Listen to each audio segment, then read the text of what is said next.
хадисінде келеді, бұл риwayatта сахабилер келіп пайғамбарымыздан сұрайды: "Я Расулалла" дейді. Бұл Мадинада ахли кітаптар көп дейді. Яғни христиандар, яһудилер. Бұларға не істейміз дейді? Бұлар сәлем беріп жатыр бізге дейді. Сонда "Иза саллама алейкум ахлул китаби фақулу ва алейкум" дейді. Егер сендерге ахли кітап сәлем беретін болса, "ва алейкум" деп қана айтыңдар дейді. Ар жағын қоспаңдар дейді. Бізде байқаймыз, қазір әдетке айланып бара жатыр. "Ассаламу алейкум" десеңіз, "ва алейкум" дей салады ар жақ. Болмайды. Мұсылман адамға "ва алейкум" деп айтылмайды тек қана. "Ва алейкум" деп мұсылман еместерге айтылады. Христиан болсын, яһуди болсын, қандай сәлем берсе де "ва алейкум" дей саласыз, жетеді. "Ла табдаул яһуда ва насара бис-салам" дейді.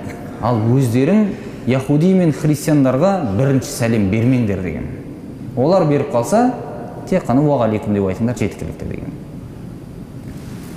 Пайғамбарымыз саллаллаху алейхи вассалам үйінде қызымен Фатима екеуі отырғанда жанынан мушриктер өтіп бара жатады есігінің алдынан. Сөйтеді да "Ассаму алейкум" дейді. Ассаму дегені сәлем емес, сәм деп айтатын болса, сендерге өлім келсін деген сөз. Бізде мына сәлемді берген кезде "Ассаму алейкум" дей саламыз ғой, ләм қалып кетеді ортада. Сол дұрыс емес. "Ассаму алейкум" деген сол "Ассаму алейкумға" кіреді. Саған өлім келсін деген мағынаға. Сонда пайғамбарымыз саллаллаху алейхи вассалам "ва алейкум" дейді. Сонда қызы түсініп қойып Фатима "ва алейкумуссам ва лаънату" дейді. Сендерге де өлім келсін, лағнет болсын дейді. Сонда пайғамбарымыз саллаллаху алейхи вассалам айтады: "Ей қызым" дейді, "бұлай шектен шықпа" дейді.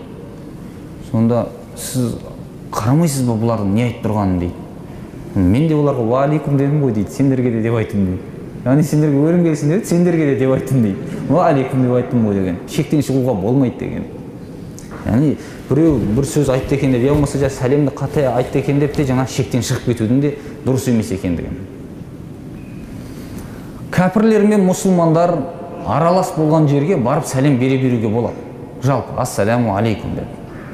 Пайғамбарымыз саллаллаху алейхи вассалам Мадина қаласында өтіп бара жатқан кезде мұсылмандар мушриктермен бірге отырған жерден өтіп бара жатады да "Ассаламу алейкум" деп сәлем берді дейді.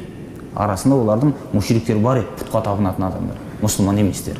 Соның үшін осы хадистен болады деп шығарған ғалымдарымыз. Яғни мұсылманы бар, кәпірі бар, басқа дін кез келген өкілдері бар, отырған жерге сәлем бере беруге болатындығы. Және тағы бір мәселе бар осы жерден, рұқсат сұрау және сәлем беру деген нәрсе. Бұл бір үйге кіргенде болатын. Біреудің үйіне барған уақытта рұқсат сұрамастан сәлем берместен кіруге болмайтындығы. Бұл Құран Кәрімнің аятында: "Я айюхаллазина аману ла тадхулу буютан гайра буютикум хатта тастанису ва тусаллиму аля ахлиха." Ей иман келтірген мұъминдер, өздеріңнің үйлерінен басқа өзге бір үйге кірерлерінде рұқсат сұрамастан және сәлем берместен кірмеңдер деген. Ол үйдің иелеріне сәлем берместен кіруге болмайтындығы. Кірдіңіз, бірінші рұқсат сұраңыз, сосын сәлем беріп кіріңіз. Бір оқиға есіме түсіп отыр. Хазірет Омарды білесіздер, өзінің халифалық дәуірінде сыртқа шығып елдің жағдайын біліп бақылап жүретін болған, түнде аралап. Сонда бір күні тағы да келе жатса, қарап өтіп бара жатқан уақытта бір жас жігіттің есігінің алдында отырып алған үйінің арақ ішіп отырғандығын көреді. Сөйтеді де бірден жаңағы қабырғадан секіріп кіреді үйдің жаңағы есігінің алдына. Кіріп келген уақытта жаңа жас жігіт Омарды көріп шошып кетеді бірден. Енді Омардың қолына түсті деген сөз, арақ ішіп отырып, болды ғой, ісі бітті деген сөз. Бірден шошып кетеді де, не айтарын білмей Омарға: "Ей Омар, мен рас бір қателік жасадым, арақ іштім" дейді. Нәпсіме беріліп. "Ал бірақ сен 3 қателік жасадың ғой" дейді. "Қандай қателік" дейді? Алла Тағала Құран Кәрімде "Уәлә тәжәссәсу" деп айтқан дейді. Бірін-біріңді аңдымаңдар деп айтқан дейді. Сен аңдыдың келіп дейді. Мен үйімде есігім алдында отырып, мен көріп қойдым дейді.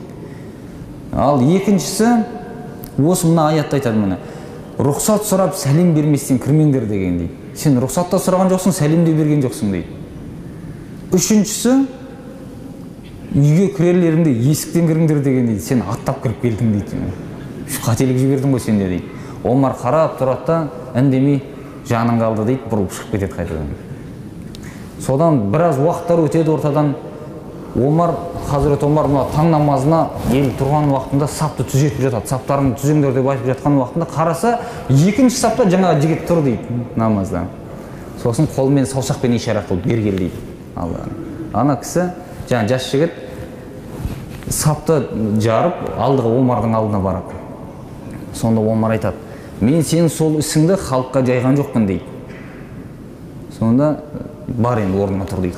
Ана жігіт орнына барып тұрады, сапқа сөйтеді, Омарға бергел дейді. Омар жас сапты бөліп, ана жігітке жақындайды: "Мен сол күннен бері қайтадан ішкен емеспін" дейді. Енді мына нәрсе бар, тағы да үйге кірген уақытында бос үй болатын болса, ол үй, ешкім жоқ үйде. Я болмаса өзіңіздің үйіңіз ол. Баруыңыз мүмкін. Кірген уақытыңызда ешкім жоқ болатын болса да сәлем беру керек. Адам бар болсын, жоқ болсын. إذا دخلتم بيوتا فسلموا على أنفسكم تحية من عند الله مباركة طيبة. Сендер үйлеріңе кірген уақыттарында өздерің